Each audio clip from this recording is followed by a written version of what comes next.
हाय सांग मैंने आज नुआ पुल को स्वागत करती मो माँ आज गणपति गजानन को आज देखा जा एमती गजानन देखा जो मैंने कि माटी आउ लड़ा काठ मध्यम तैयार होता किसी प्लास्टर पेरिस मूर्ति तैयार होता देखी हेले गजा रूपक गजानन को आम देखी ना जोड़े कि कादुओ आउ कि विहन मंजीरे तैयार होती महाप्रभु आ पूजा भी पाई संपूर्ण भाव यही गणपति देहरे सोरिष जीरा धनिया यही विहन मध्यम यही मूर्ति को तैयार कराई आउ से अंकुरित होती गछ भी उठी आउ ए कौन रासायनिक रंग दि जाए कि कौन प्लास्टर पेरिस दि जाए कौन कलर भी है किसी माने लगे ये खाली माने विहन मध्यम ही गणपति को तैयार कराई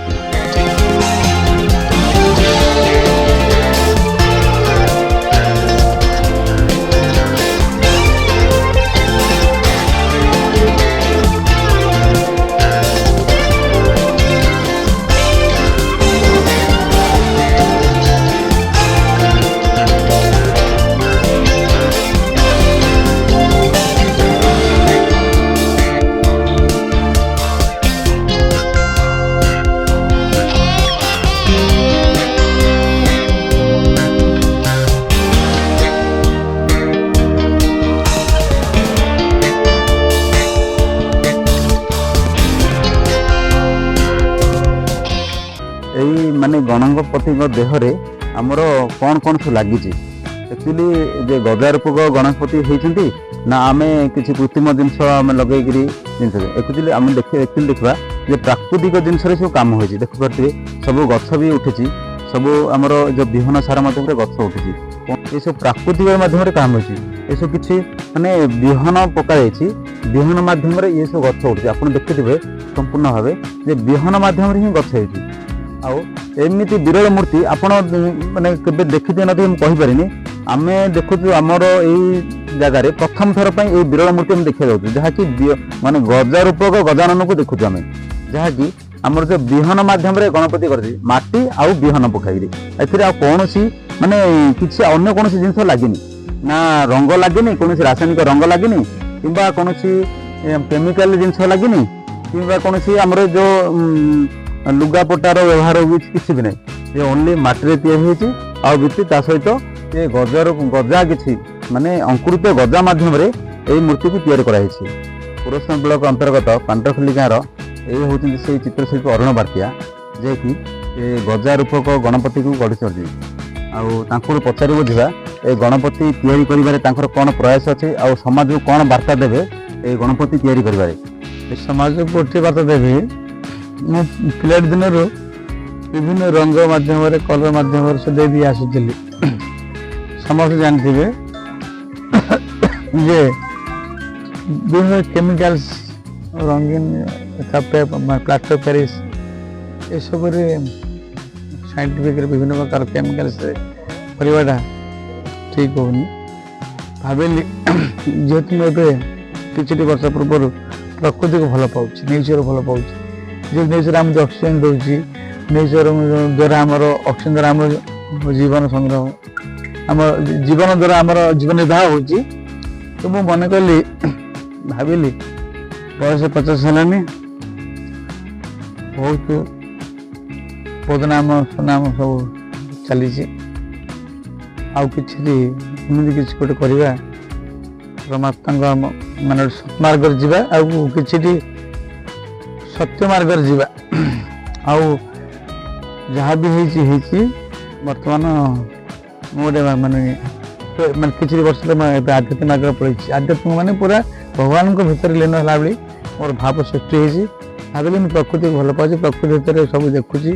प्रकृति भितर रोमांस प्रकृति परिवार प्रकृति निज सन्तान आम सन्तान प्रकृति सन्तान परिवार सब देखुची मुझे आगे मत नवरकन हो देखिली प्रकृति गणेश कर नेचर गणेश नेचर जमीक आम सब कुछ दूसरी तो मोर मो हिसाब से भगवान ही गणेश भगवान ही जगन्नाथ भगवान ही सब कुछ नेचर ही मुझे सब कुछ मुझे देखिली भाविली माटी ही नहीं कर माटी आ शस्य बीज ये दुईट जिनस को मैंने कंबाइन कराई दोष मैंने बुझी दिने भाभी शोई पड़ी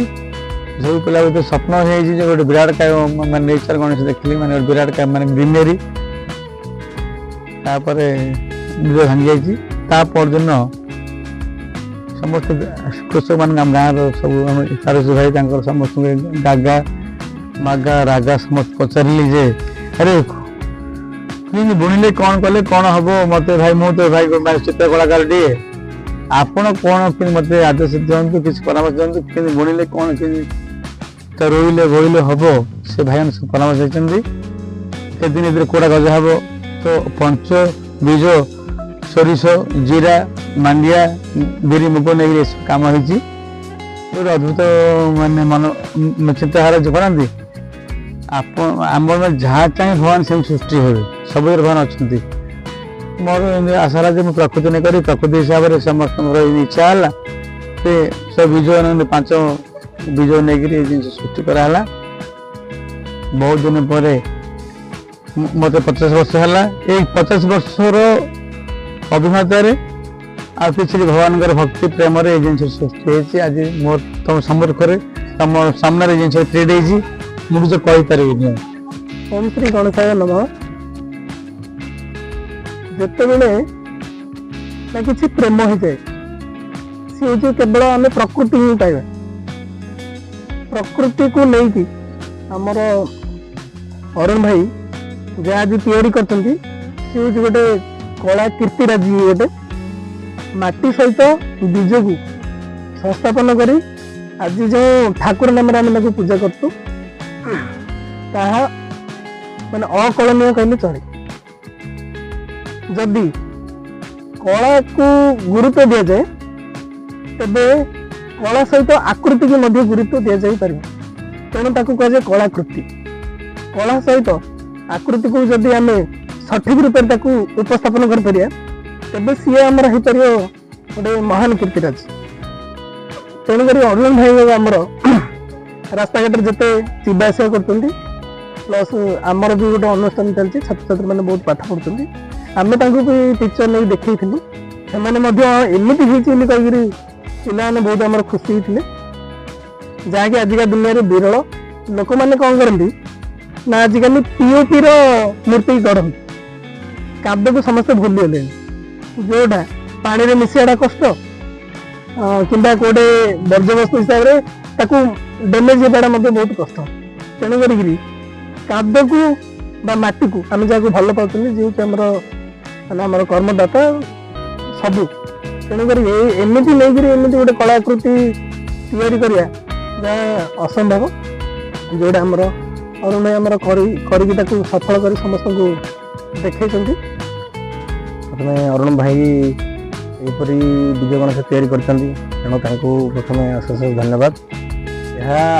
ଆଧୁନିକ ଯୁଗରେ ଆଉ ପ୍ରକୃତି ପ୍ରେମୀ, ଆଜିକା ଯୁଗରେ ଅଧିକ ପ୍ରକୃତି ପ୍ରେମୀ ଅଛନ୍ତି, ଆଉ ଆଧୁନିକ ସମାଜ ପାଇଁ ଏହା ଗୋଟେ ବଳିଷ୍ଠ ଉଦାହରଣ ବି ହୋଇପାରିବ। କାରଣ ଆଜିକା ଡେଟ୍ରେ ପ୍ରକୃତି ପ୍ରେମୀ ଆଉ ପ୍ରକୃତିକୁ ପ୍ରେମ କରିବାର ଲୋକ ବହୁତ ଅଛନ୍ତି, ଏବଂ ଗଣେଶ ଯେହେତୁ ସିଦ୍ଧି ବିନାୟକ ସବୁବେଳେ କିଛି ଶୁଭ ଚିନ୍ତାକୁ ନେଇ ଆସନ୍ତି, ତେଣୁ ସେ ମାନେ ପୃଥିବୀର ତାଙ୍କେ ଅଗ୍ରପୂଜ୍ୟ ଏବଂ ଗୋଟେ ଦେବତା ରୂପରେ ଆମେ ଦେଖି ଆସୁଛନ୍ତି। ତେଣୁ ଆଜିକା ଡେଟ୍ରେ ଯେଉଁ ପ୍ରକୃତିକୁ ହାନି ପହଞ୍ଚାଉଛି, ଯେମିତିକି ଗଛ କଟା ହଉ କିମ୍ବା ପ୍ରକୃତିକୁ ବା ନଷ୍ଟ କରୁଛନ୍ତି ବା ଆମେ ପରିବେଶକୁ ପ୍ରଦୂଷଣ କରୁଛନ୍ତି, ତ ସେ ବାର୍ତ୍ତା ନେଇ ଯେଉଁ ଗ୍ରୀନ୍ ବୀଜ ବା ଗ୍ରୀନ୍ ବା ସବୁଜ ଯେଉଁ ବା ମଞ୍ଜି ପତି ଯେଉଁ ସେ ଆମ ସମାଜକୁ ସନ୍ଦେଶ ଦେଉଛନ୍ତି ଯେ ଆମେ ଯେଉଁ ଗ୍ରୀନ୍ ଆଉ ମାଟିର ବାସନାକୁ ଯେଉଁ ଭୁଲି ଯାଇଛନ୍ତି, ଏହି ମାଟି ଆଉ ଏହିପରି ଗଛକୁ ନେଇ ହିଁ ଯେଉଁ ପ୍ରକୃତି ତିଆରି ହେଇଛି, ଯେଉଁ ପ୍ରକୃତି ଆମେ ଗଢ଼ି ତୋଳିଛୁ, ସେ ପ୍ରକୃତିକୁ ଆମେ ସବୁବେଳେ ସମ୍ମାନ ଦେବା ଦରକାର। ଏହି ପ୍ରକୃତିକୁ ହିଁ ଆମେ ଦେବତା ରୂପରେ ଦେଖି ଆସିଛନ୍ତି। ଅଗ୍ରପୂଜ୍ୟ ଏ ଯେଉଁ ବିଜୟ ଗଣେଶ ରୂପରେ ସେ ଆମକୁ ପ୍ରକୃତିକୁ ସୁରକ୍ଷା ଦେବା ପାଇଁ ଆଉ ପ୍ରକୃତିକୁ ଭଲ ପାଇବା ପାଇଁ ଆଉ ପ୍ରକୃତିକୁ ଯେଉଁ କଳାକୃତି ମାଧ୍ୟମରେ ସେ ତାଙ୍କର ଅକାଳ ପରିଶ୍ରମ କରିକି ଯେଉଁ ତିଆରି କରିଛନ୍ତି, ତେଣୁ ଆମେ ଆକୁ ଖାଲି ଗଣେଶ କହିଲେ ହେବନି, ଇଏ ଖୁଦ୍ ପ୍ରକୃତି, ଇଏ ଖୁଦ୍ ଆମର ଭଗବାନ। ତେଣୁ ଆମେ ଆକୁ କିଭଳି ଆଗାମୀ ପିଢ଼ି ପର୍ଯ୍ୟନ୍ତ ବଞ୍ଚେଇ ରଖିପାରିବା, ଏହା ପାଇଁ ଆମେ ପ୍ରୟାସ କରିବାକୁ ପଡ଼ିବ। ତେଣୁ ସମସ୍ତେ ଆସନ୍ତୁ, ଏହାର କଳାକୁ ନିଜ ଅଙ୍ଗେ ଅନୁଭବ କରନ୍ତୁ ଏବଂ ଆଗାମୀ ପିଢ଼ି ପର୍ଯ୍ୟନ୍ତ ଆମର ପ୍ରକୃତିକୁ କେମିତି ବଞ୍ଚେଇ ରଖିବା, ସେଇଥିରେ ଆମେ ସବୁବେଳେ ମନ ଭିତରେ କାମନା ରଖିବା ଦରକାର। ସାଙ୍ଗମାନେ ଆପଣମାନେ ଦେଖିପାରୁଛନ୍ତି ଆମର ଏ ବିଜୟ ରୂପକ ଗଣେଶ ଯେଉଁ ଗଜାନନ ଆମର ତିଆରି ହୋଇଛନ୍ତି, ଗଜା ରୂପକ, ଆଉ ଏ ଯେଉଁ ଯିଏ ତିଆରି କରୁଛନ୍ତି କାରିଗରୀ ଯେଉଁ ଅରୁଣ ବାର୍ତ୍ତିଆ ଅଛନ୍ତି, ତାଙ୍କ ମୁଖରେ ବି ଶୁଣିଲେ ଯେ ତାଙ୍କର ପ୍ରୟାସ କ'ଣ, ସମାଜ ବାର୍ତ୍ତା କ'ଣ। ଆଉ ଆମର ଏଇଠି ବି ସାଙ୍ଗ ଭାଇମାନେ ଥିଲେ, ସେମାନେ ବି ବାର୍ତ୍ତା ଦେଇଛନ୍ତି। ଆଉ ମୋର ବି କିଛି ମେସେଜ୍ ଅଛି जो चित्रशिल्पी भाई मैंने ये जो माने मूर्ति करछन्ती केमिकल देई तापरे प्लास्टर प्रेस जोटा कि हमर ये जो संसार प्रति खराब माने सृष्टि होची जहा कि सी माने माटी मिसी परबनी ना कोनोसी काम भी आसी परनी आउ ए बीज रूपक गणपति करिया द्वारा माध्यम रे ये तो महाप्रभु हम तो पूजा अर्चना करछन्ती ता सहित ये जो गथर जो तैयारी होची गजा रूप ये माटी भी मिसी पाला किछि अंकुरित गछ होगिरी संसार को किसी माने वृक्षरोपण रे किछि ग्रीन जिनस माध्यम शिक्षा दे परछि ता सहित माटी भी भूमि रे ये भी मिले जाई परिवो आर कौन जिनस माने माने लस आकार की केमिकल आकार रहिबो नै कि संसार रे किछि माने खराब वार्ता उपर देबोनी आ समस्त भाई मन को एति अनुरोध रखुछि जे हमर बिना केमिकल आ प्लास्टर प्लास्टिक जो मूर्ति करथि ताकू बंद करी कादुओ माटी आ ए गजा रूपक और माटी हमर अंकुरित